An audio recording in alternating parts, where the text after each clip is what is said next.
Assalamualaikum warahmatullahi wabarakatuh. Saya Hendri Wijayakusuma dengan NIM 1183050059 ingin memaparkan materi tentang kode etik kepolisian. Kode etik kepolisian itu aturan yang mengatur perilaku anggota kepolisian. Selain sebagai panduan dalam bertugas, kode etik kepolisian juga menjamin integritas dan profesionalisme kepolisian. Sebelumnya, saya ingin memaparkan tentang sejarah dan pembentukannya. Kode etik kepolisian pertama kali disusun oleh London Metropolitan Police pada tahun 1829. Di Indonesia, kode etik kepolisian mulai diterapkan tahun 1960. Setelah melalui berbagai revisi, terakhir kode etik kepolisian di Indonesia diterbitkan pada tahun 2011. Isi dari kode etik kepolisian yang pertama yaitu pelayanan masyarakat.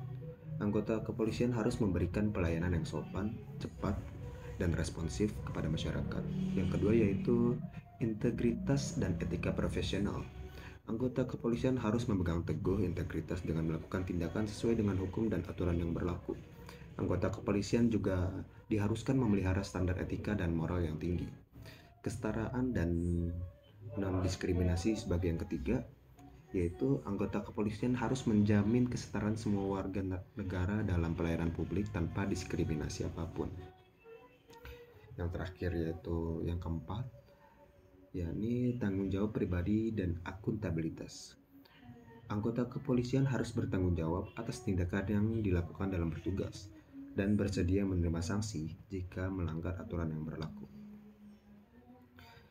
Isi kode etik kepolisian, ini lanjutan dari yang sebelumnya. Yang pertama, yaitu transparansi dan akuntabilitas keuangan. Anggota kepolisian harus transparan dalam pengelolaan dan penyimpanan keuangan dalam tugasnya. Yang kedua yaitu pembinaan hubungan dengan media massa.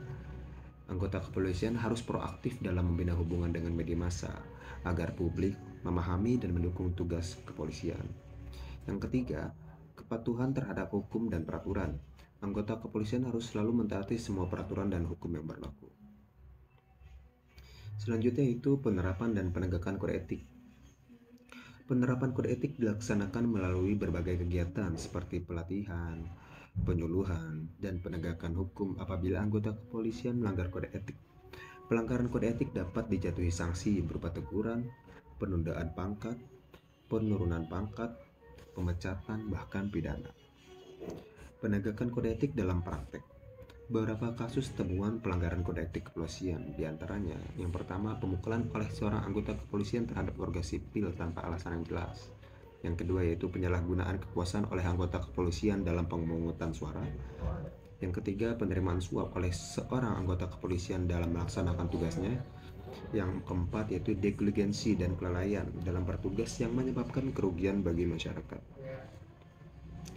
Selanjutnya yaitu pengawasan dan evaluasi. Untuk memastikan efektivitas penerapan kode etik kepolisian, dibentuklah beberapa lembaga pengawasan dan evaluasi seperti Inspektorat Jenderal, Komisi Kepolisian Nasional, dan Dewan Kode Etik. Lembaga-lembaga tersebut memiliki kewenangan untuk melakukan pengawasan dan evaluasi terhadap kepatuhan anggota kepolisian terhadap kode etik. Selanjutnya yaitu kesimpulan dan arahan masa depan. Kode etik kepolisian menjadi landasan moral bagi seorang polisi dalam melaksanakan tugasnya. Kode etik yang baik dapat meningkatkan integritas, profesionalisme, dan kualitas pelayanan publik kepolisian. Maka dari itu, perlu adanya pengawasan dan evaluasi yang ketat terhadap implementasi kode etik kepolisian agar dapat terus ditingkatkan kepatuhan anggota kepolisian terhadap kode etik tersebut. Ada profesionalisme dan dedikasi, ada juga pendidikan dan pelatihan, ada juga terlibat secara aktif dalam masyarakat. Untuk profesionalisme dan dedikasi, anggota kepolisian dituntut untuk memiliki profesionalisme dan dedikasi dalam melaksanakan tugasnya.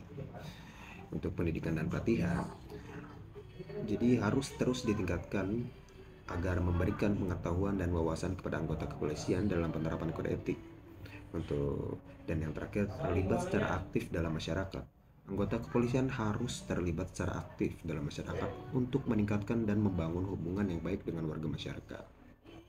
Sekian presentasi dari saya, kurang lebihnya mohon maaf. Assalamualaikum warahmatullahi wabarakatuh.